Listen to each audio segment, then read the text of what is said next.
চুমুকে। সুপ্রিয় দর্শক, আজকে আমাদের মাঝে উপস্থিত রয়েছেন সঙ্গীত শিল্পী আসাদ বাবু।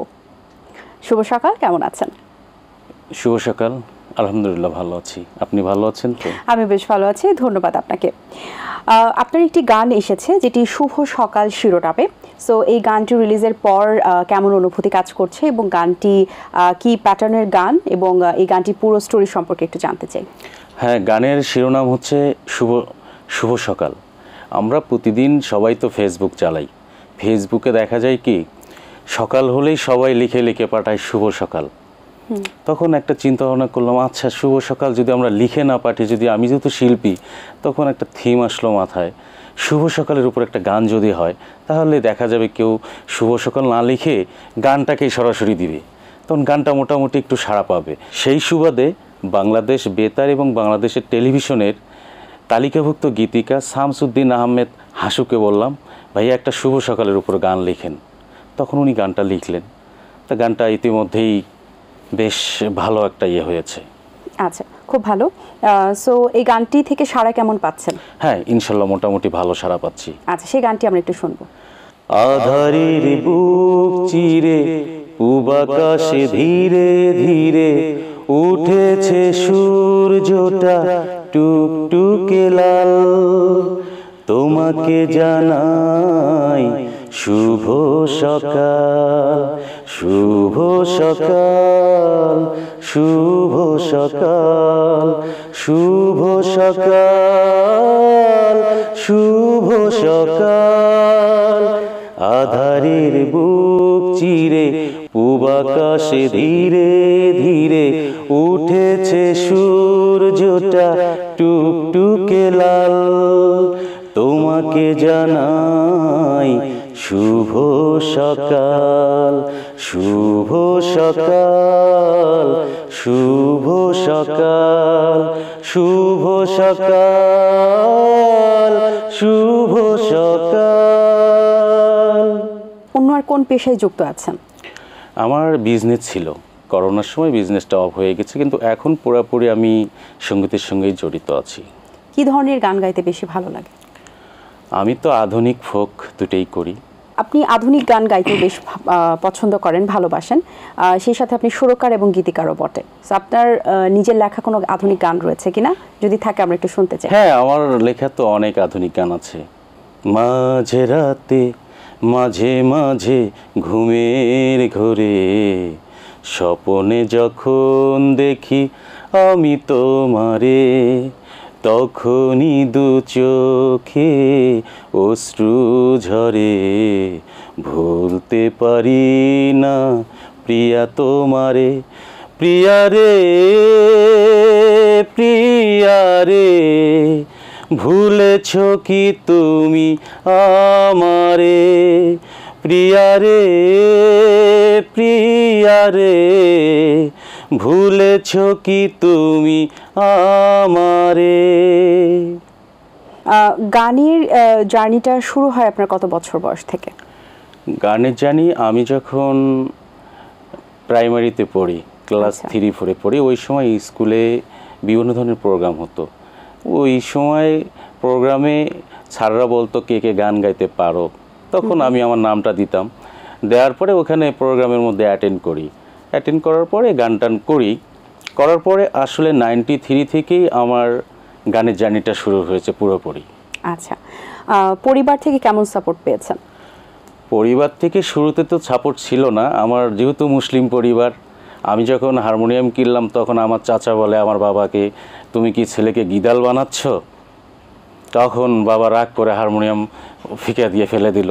তখন আম্মু অবশ্য আমাকে সবসময় সাপোর্ট করছে। আজকে এই পর্যন্ত আসার যে আমার ইয়েটা হচ্ছে আমার মায়ের জন্যই, মায়ের অবদানটাই বেশি। পরবর্তীতে গান শেখা হয়েছে কি? হ্যাঁ, অবশ্যই। আমি ঢাকায় এসে বুলবুল ললিতকলা একাডেমিতে কোর্স করেছি। তাছাড়াও ব্যক্তিগতভাবে অনেক টিচারদের সঙ্গে গান শিখিয়েছি। ঈদে তো শুভ সকাল শিরোনামে একটি গান আপনার রিলিজ পেয়েছেই ঈদ উপলক্ষেই। সো ঈদে আর কি কি কাজ করা হয়েছে? ঈদে আরও 3টি গান করেছি আমি। আমার লেখা সুরের পাশাপাশি বিভিন্ন গীতিকারের গান আমি সুর করি এবং মিউজিক করি এবং নিজে গাই।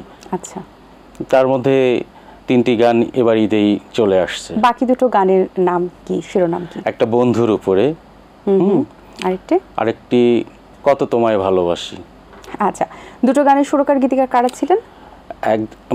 কত তোমায় ভালোবাসি হিরণ বেগ, উনি লন্ডন প্রবাসী, ওনার কথায় আমার সুর সঙ্গীতে।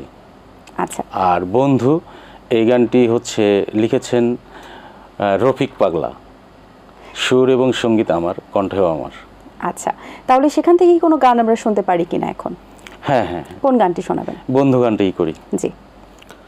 বন্ধু তুমি থাকলে পাশে মনে হয় পৃথিবী আমার, বন্ধু তুমি থাকলে দূরে মনে হয় পৃথিবী আধার, বন্ধু তুমি থাকলে পাশে মনে হয় পৃথিবী আমার, বন্ধু তুমি থাকলে দূরে মনে হয় পৃথিবী আধার।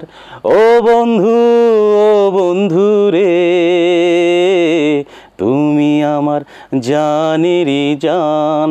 ও বন্ধু, ও বন্ধু রে, তুমি আমার পরাণের পরাণ, বন্ধু তুমি থাকলে পাশে মনে হয় পৃথিবী আমার, বন্ধু তুমি থাকলে দূরে মনে হয় পৃথিবী আধার। ও বন্ধু, ও বন্ধু রে, তুমি আমার জানেরই জান। ও বন্ধু, ও বন্ধু রে, তুমি আমার পরাণের পরাণ। জি, ধন্যবাদ আপনাকে। অবসর সময় কি করা হয়? অবসর সময় আমি পুরাতন দিনের গানগুলো শুনি। আচ্ছা, পুরনো দিনের কোন সঙ্গীত শিল্পী আপনার খুব পছন্দের? কিশোর কুমার, কুমার বিশ্বজিৎ, সুবীর নন্দী, অ্যান্ড্রু কিশোর। বর্তমান প্রজন্মতে যারা কাজ করছেন তাদের মধ্যে আপনার কার গান অনেক বেশি ভালো লাগে? বর্তমান প্রজন্ম যারা গান করছে তার মধ্যে ইমরানের গান একটু ভালো লাগে। আচ্ছা, আর যদি বলি ফিমেল সিঙ্গারদের মধ্যে কার গান ভালো লাগে? বর্তমান প্রজন্মের ফিমেল সিঙ্গারদের মধ্যে হচ্ছে ঝিলিকের গান খুব ভালো লাগে। গান তো আমরা ছোটবেলা থেকে কিছু গান আমরা শুনে শুনে বড় হয়েছে, সো কোন গানগুলো শুনে শুনে আপনি বড় হয়েছেন? ওই ভারতীয় আধুনিক গানগুলো। নিজেকে আগামী 10-15 বছর পরে সঙ্গীত শিল্পী হিসেবে কোন জায়গায় দেখতে চাইবেন?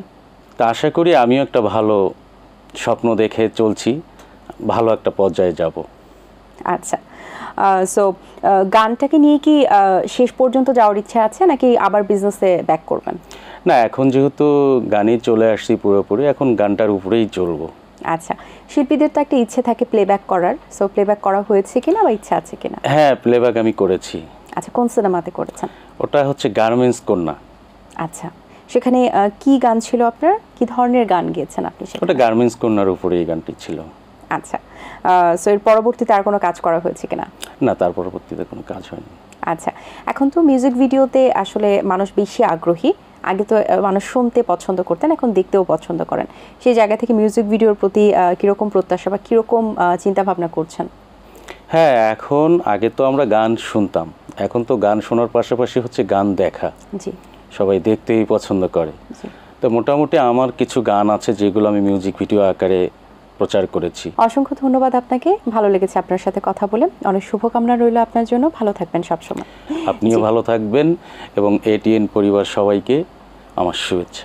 দর্শক, আশা করছি আজকের আয়োজন আপনাদের ভালো লেগেছে। আবার আজকের এই সুন্দর ড্রেসটি স্পন্সর করেছে আনজারা। সবাই ভালো থাকবেন, সুস্থ থাকবেন এবং এটিএন বাংলার সাথেই থাকবেন। আল্লাহ হাফেজ। দিন আসে দিন যায়, সময়টা চলে যায়, তবু আছি এই বেশ ভালো। জীবনটা রঙময়, যেভাবেই হওয়া চাই, নয় কভু সাদা কালো।